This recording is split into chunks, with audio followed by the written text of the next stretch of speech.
Welcome to the Rise of She, the empowering podcast that celebrates the unstoppable force of women.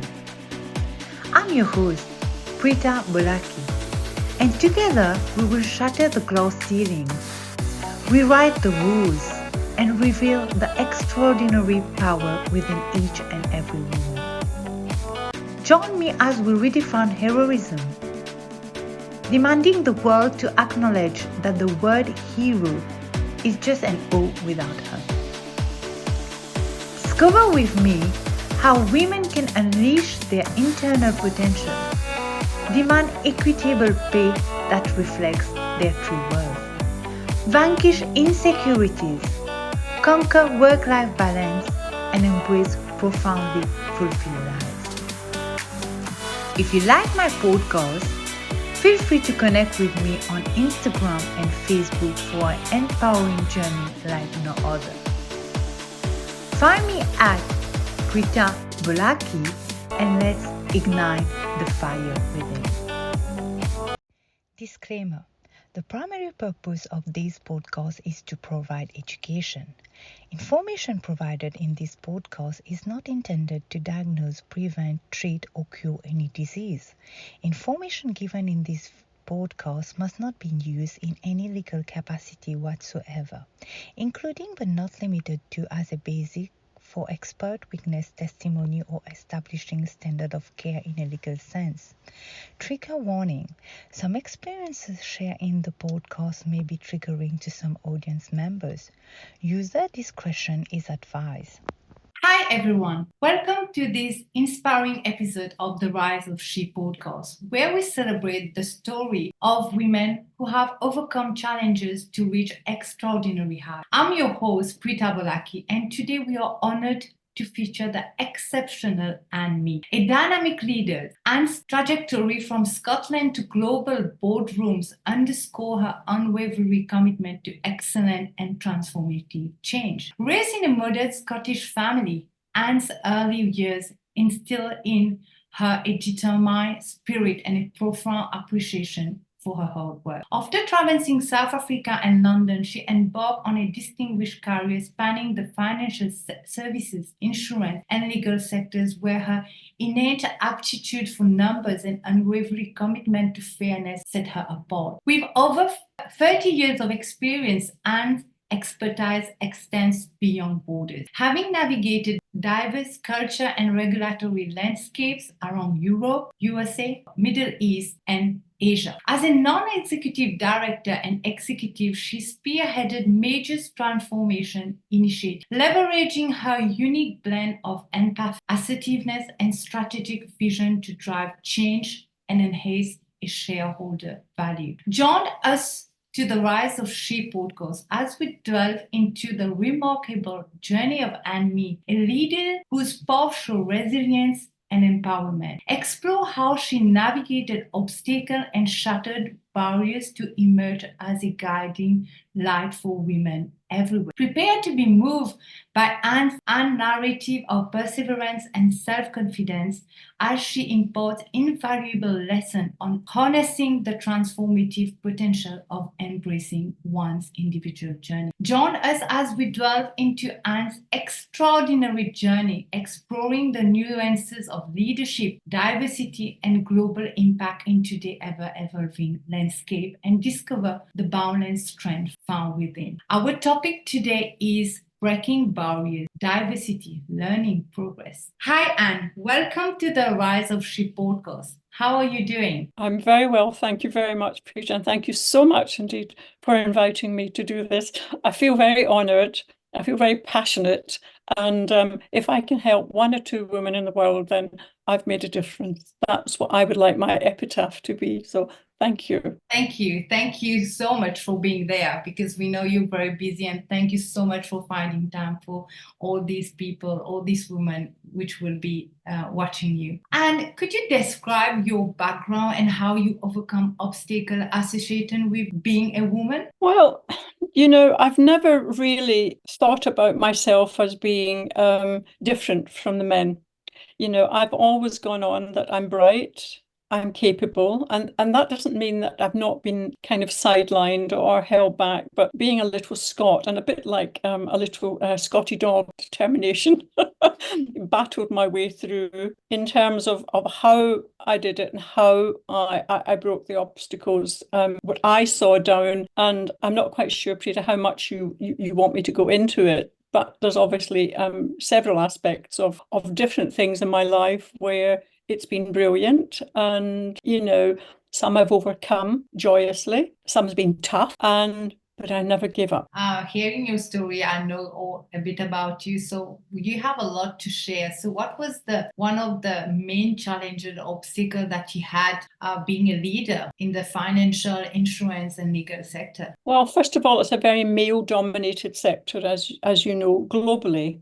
And in many ways still is in many countries. And it's breaking down all of those barriers to say, who you are and what you are. I've had the privilege as well as going to go for a leadership management course. And at the time I was a CFO. One of the things they did a peer group, questionnaire prior to you going to this. So you had your CEO, you had your peer group on Exco, and you had the people who reported to you. And that was an eye-opener because you went through many psychological tests during that period of time. And Myers-Briggs and the Belbin were the two ones that I can recall very, very vividly in my mind.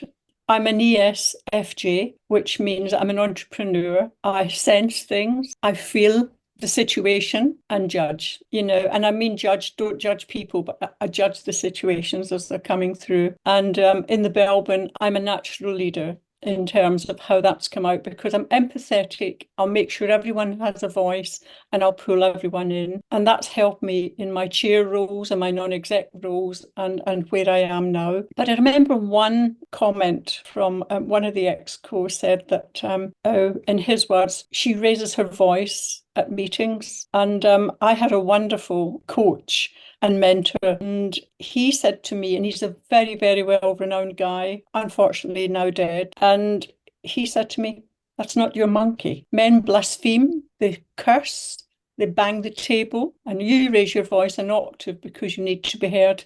Keep doing it. It's not your monkey, it's his monkey. I've never forgotten that. Do I have to raise my voice? I sometimes do, but I never lose my temper. But when I'm cross and I can't get word in, I'm quite staccato.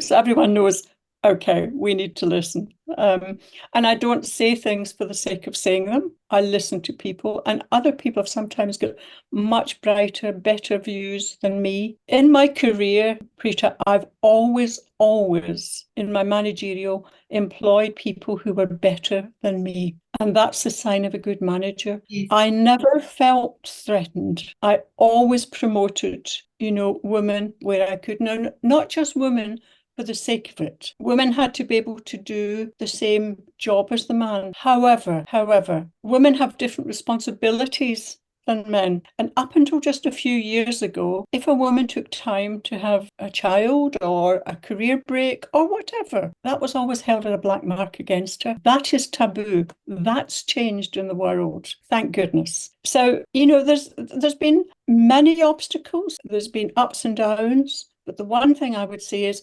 be true to yourself.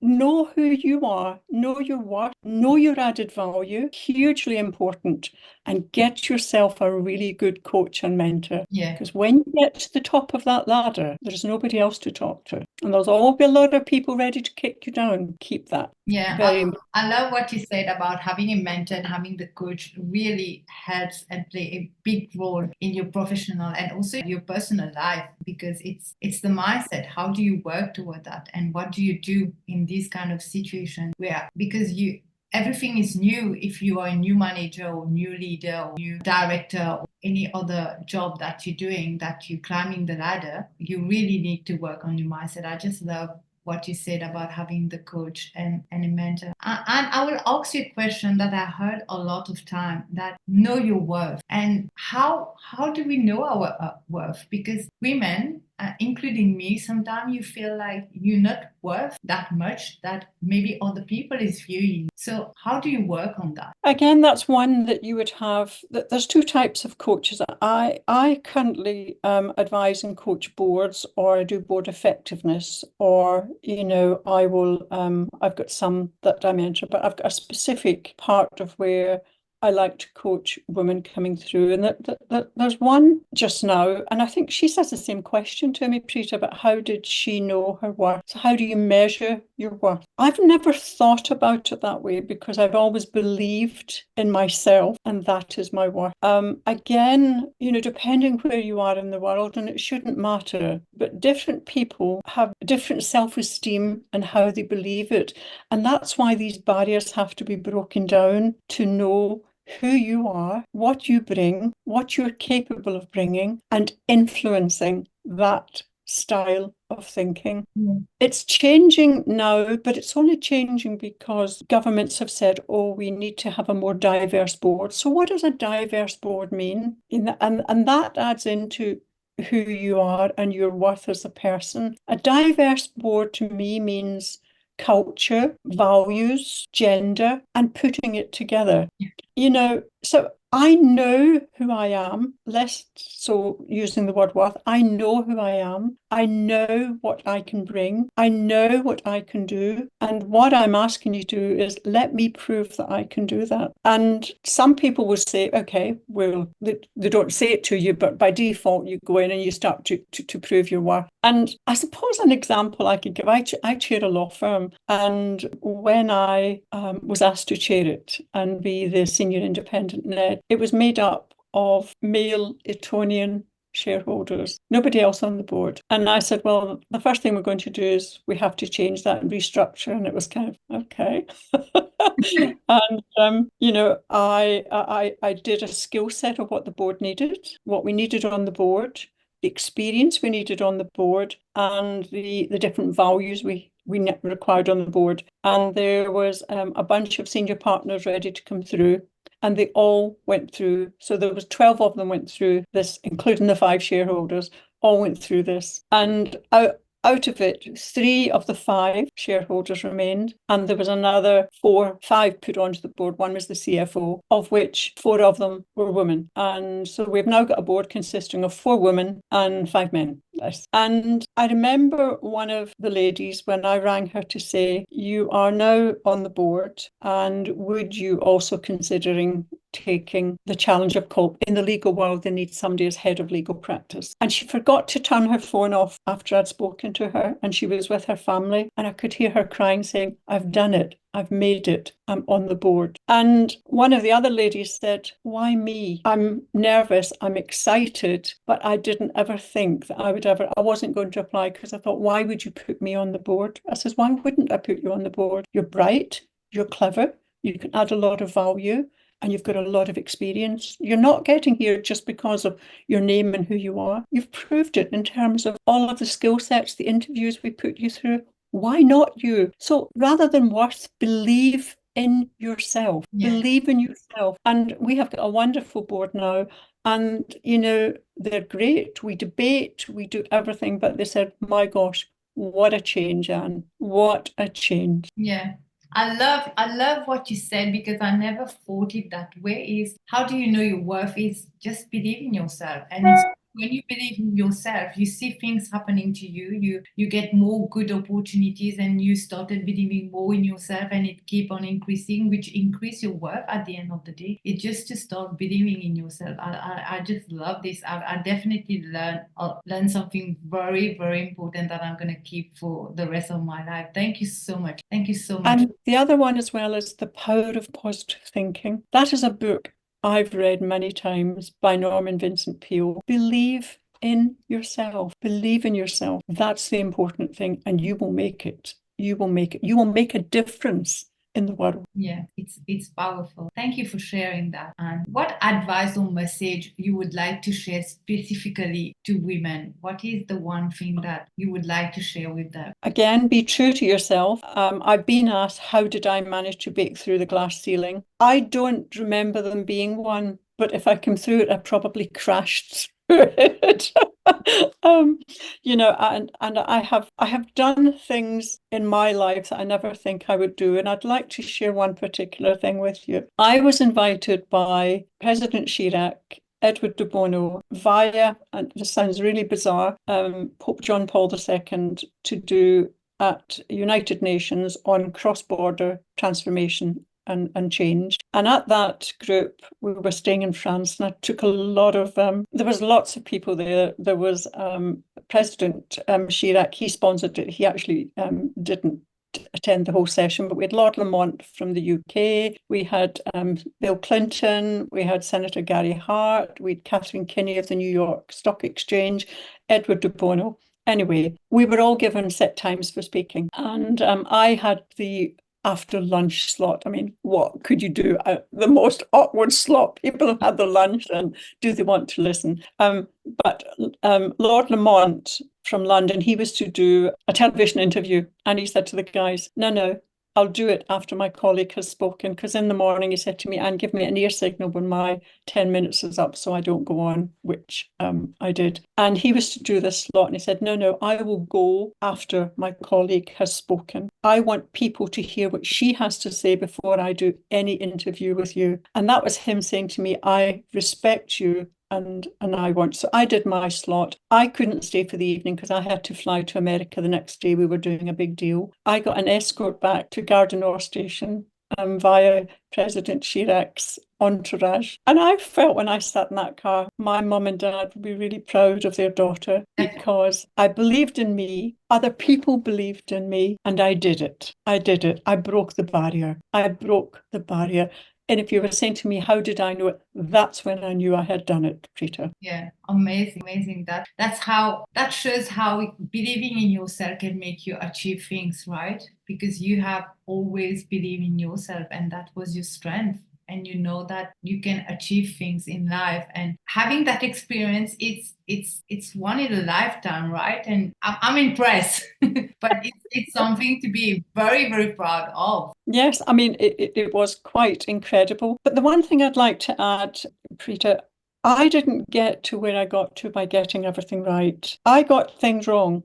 I nearly caused a huge strike in my earlier career at a manufacturing plant where I was the general manager. I was improving conditions, but I forgot to involve the unions, and I nearly had a strike on my hands. And I had to gather that very quickly. And I thought, oh my goodness. And this was, two big organizations. And I thought, oh my gosh.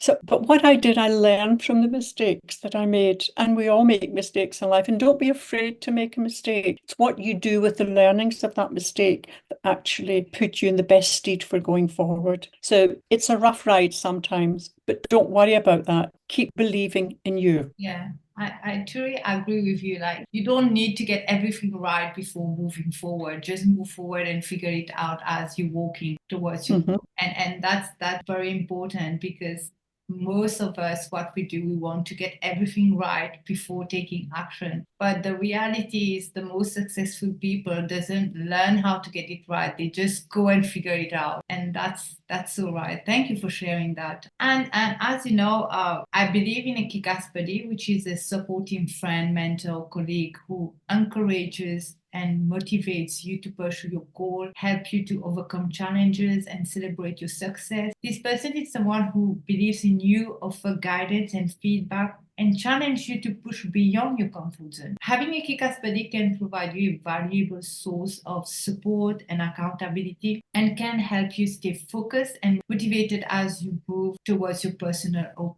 professional aspiration. I would like to ask you, who has been your kick-ass buddy throughout your journey? And in your opinion, is it important to have a supporting network or a kick-ass buddy in achieving success or in whatever you're doing, personal or professional? I think it's very important. I think women are getting much better at networking and leaning on each other and learning from each other. I think before, a lot of men were much better at doing networking than women. And because they were on the golf course, or they were at the football matches, or where a lot of things were settled down. And, women didn't have that. And not because they didn't want to, but they had their career, they had the home, and other commitments. But I think I belong to a few women networks and a few mixed networks. I belong to the Chairman Network, Women on Board. I don't go to everything because I don't ever want to become women's lib, because I think that's going completely the other way. But, I do think it's important that women help each other. And women weren't very good at doing that before. Whether it was a competitive edge or not, I don't know. You don't have to be a woman in a man's clothes to succeed. You can be feminine. You can be yourself. A wonderful quote, which I would like to share with you, because I feel hugely passionate about that. I think it's important that we network. I think it's important we ask for help. I think it's important that we share the successes with each other. But I also think it's important that we can actually turn around and say, I'm struggling, can you help me? That's not an easy thing to say, but it's okay to say it. My granddaughter, who is 7, was doing a concert, and she said to me, and she was doing an exam for a school concert. She did very well to get into another school. And I said to her, how are you feeling? She said, my tummy feels a bit funny. I said, that's what we call the collie wobbles. And she said, what does that mean me? And I said to her, that means you're a little bit apprehensive. And that's okay, because it's okay to feel slightly nervous, because if you didn't, there's something wrong. And she said, Mimi, do you get the collie wobbles and nervous? I said, indeed I do, because if I didn't, there would be something seriously wrong. Every time I'm speaking in public or networking, I'm thinking about ahead what it's going to be like. But everyone should feel that. I would defy anybody to tell me they don't get a little bit apprehensive. But let's keep networking. Let's keep in touch with each other. We've got International Women's Day coming up. Let's share our successes. Who has been your kick-ass buddy throughout your journey? Oh, I've had a few people which I've learned from, I've admired. And as I say, Sir John Harvey Jones is no longer here. I was a huge supporter of Margaret Thatcher. Forget the politics, but the woman who said she was going to do it and she charged ahead to do it. I've huge empathy with Michelle Obama. Again, a woman who is absolutely, determined to do things that, work for her and right. So I've got a few for very different reasons, Preeta. My husband and my family have been hugely supportive in my life and my career, and I think that's very important for women too. If you've got support in the family mechanism in terms of, giving that. I've got a wonderful daughter and I give her the support. She would say, you're my role model. And a couple of people have said it, and I feel quite honoured, because I think, my gosh, you were talking about doubting Thomas, but I'm thinking, gosh, why me? But you do bring different aspects. But the most important thing, I bring me. I'm a human being. I'm a woman, and I want to see women succeed. I just love what you said. Definitely, since I know you, you've been one of the mentors, I'll say, where I do text and talk to you. Thank you for that, and you've been a wonderful person, and I love the way that how you support really. And I had the privilege of experiencing that with you when you were the chairman of the fintech company where I was on the board as well. And I just love really the way that you talk with assertiveness, and really I think you are a role model, because in my experience I learned so much with you, and I'm still learning, and I think there's more that I'm going to learn with you and more that people are going to learn on that podcast. But it's very important to ask for help as well as a woman. So did you find that difficult? Because whenever I talk to women, I initially was that person of not asking for help, because I thought, I'm a woman and there's so many, it's a male dominated industry, because I was in banking. So I have to learn everything. I can't ask for help because they might think this is my weakness. And it took me years to understand, like, no, ask for help to be better. Because if you're gonna just figure it on yourself, it's gonna take more time. So how did you work on that? And what advice could you give to these women listening today? I think, again, that's an inbuilt women thing. We're supposed to be able to cope with everything. And therefore, you can't ask for help. Have you ever been in a room where you're in a board meeting or whether you're in a seminar and you think, gosh, what does that mean? And you think, well, I can't ask because people will probably think I should know it. Yeah. So wrong, because if you want to ask that question, be guaranteed there's another 50 people, male and female, want to ask that question. I remember asking what I thought was a silly question many, many years ago. And I thought, oh, this is going to be really, really silly. It wasn't. I didn't understand it, and neither did quite a lot of people. That for me taught me to say, it's okay to say, I don't understand. Could you explain that to me? It's okay to turn around and say, I need help. That's where new CEOs, new executive, women coming through the ranks are now saying, I need help. I know I need help. Can you help me? It doesn't matter whether it's one thing or 1,000 things. It is okay to do that, because the more you climb up that ladder, the lonelier it gets because of the expectations of what's expected of you. Ask for help. Ask for a coach. Ask for, a buddy. A lot of people in organizations will give a buddy now for new people starting, male and female. That's okay. That's a great way to do it. Ask for help. Never be afraid. Never be afraid. I wouldn't. I don't care how silly my question is now. I would just ask. Yeah. Because inevitably it's not. Thank you. I love what you said is just ask and see. You will always learn if you're asking, right? Because sometimes we do think like, oh, we're going to ask. People will think like, oh, we don't know this, or we don't understand this. What are we doing on the board? What are we doing here? But at the end of the day, we can't know everything. Everyone is on the path of learning and continuous learning, right? And that's why networking and teamwork is good. There was a point on people's CVs, they liked people to turn and say, I. I could never get my head around that, because I always say, we, our. And I remember a headhunter saying to me, but you need to take credit. So I said, well, I can, but you never do it on your own. And the person that says they did it on their own, you can be a leader, but you're still not on your own. You've still got a team of people working with you that is going to get you there. And teamwork is always much more powerful than thy, I. So I never got my head around that one, and nor did I ever change it. And if you look at my CV, I still talk about our, and we, Yeah.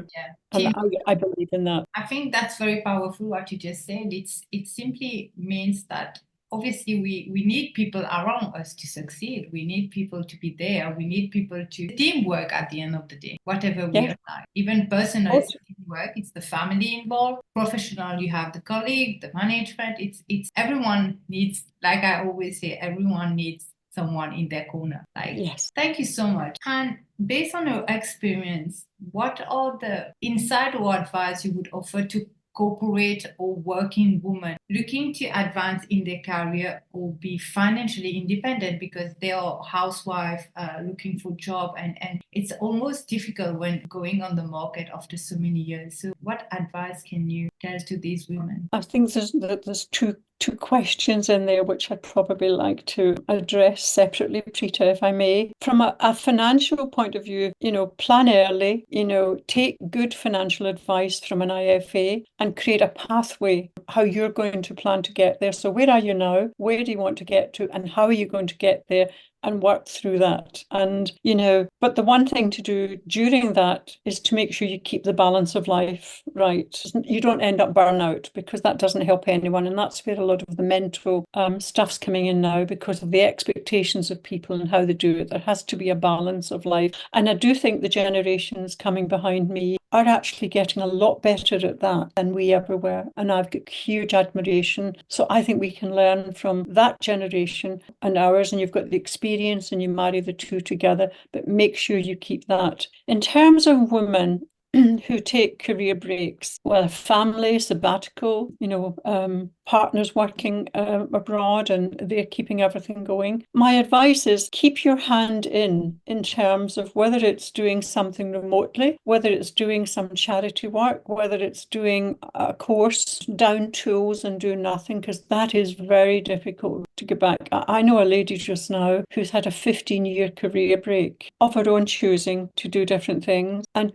she's found it mega difficult to get back. And that's not because she's a woman, and that's not because she's not needed in society. It's because employers don't know what she'll bring because she hasn't thought about what she'll bring to that organization. So turn that around to say, this is what I've been doing during that time. This is what I can bring to the organization. And irrespective of whether it's 1 or 5 or 15-year break, this is what I can bring. And I had that conversation with her. This was a friend, and she's now actually moving into doing a part-time accountancy for a firm remotely. And, you know, she was a chartered accountant and is a chartered accountant. But I think it's managing that career break or managing that break for whatever reason you've taken it. And so many people take sabbaticals or have children or, you know, go abroad with their husband. I think it's really, really important that you manage that.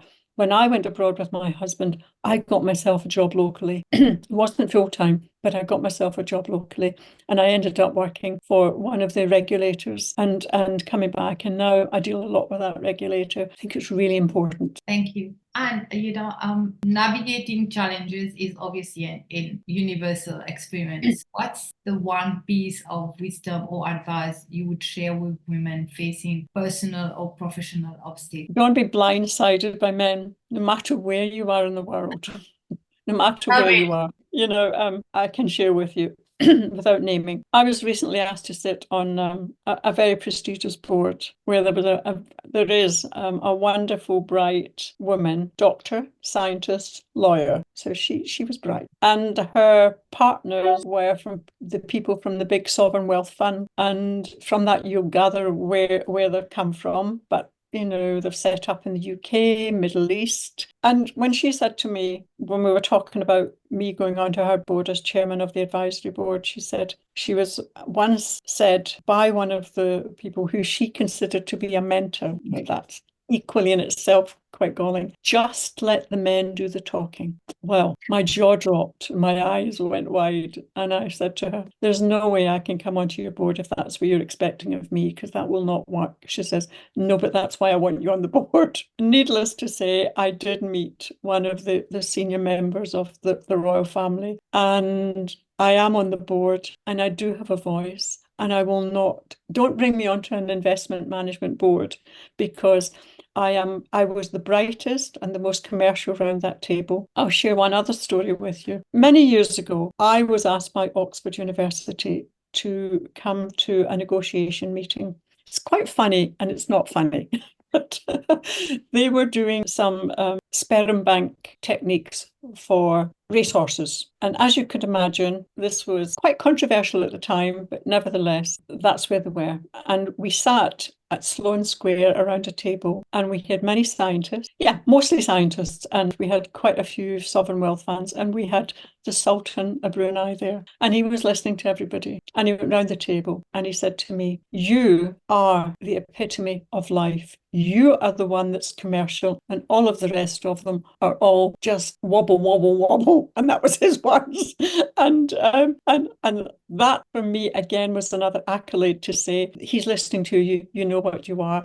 And he actually said, this lady is the fountain of life. This lady is the commercial. We'll be guided by her, what we should do. Now, this guy owned a horse which was $20 million. I mean, can you imagine? But there you go.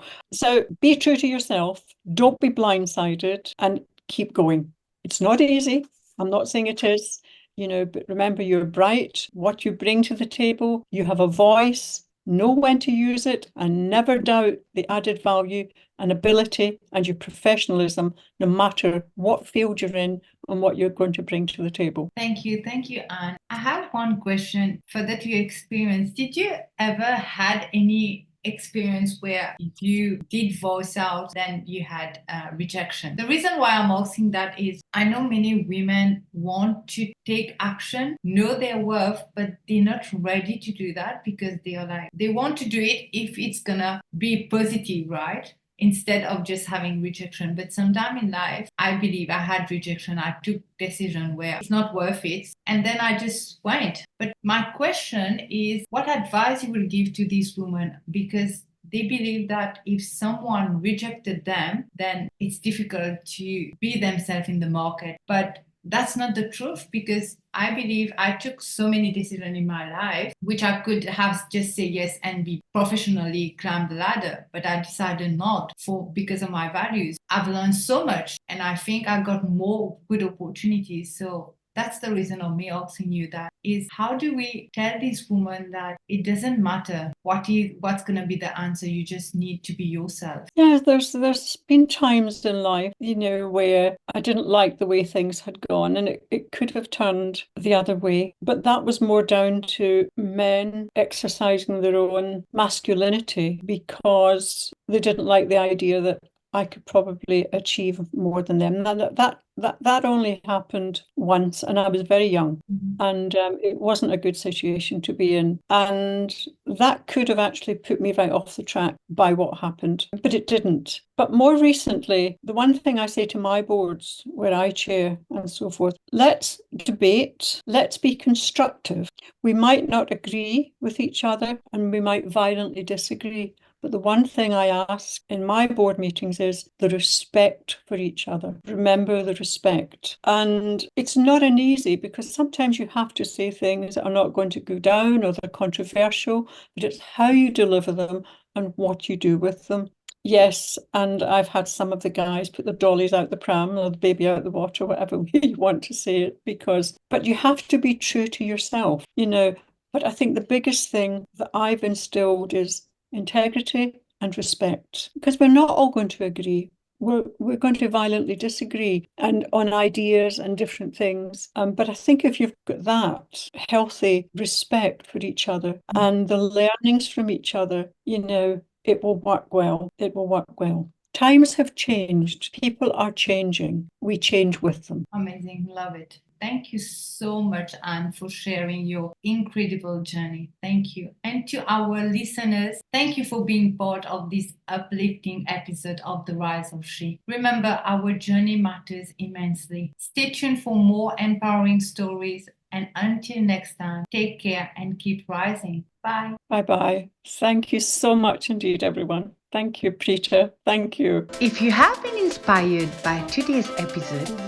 make sure to subscribe and follow The Rise of She to stay connected and never miss a moment of empowerment. Join me on Instagram and Facebook, where we'll continue to fuel the flames of progress and self-improvement together. Find me at Preeta Balaki. Remember, we are unstoppable forces bound to inspire and empower one another. Until next time, Preeta says adios, ladies. Stay tuned for our next empowering encounter.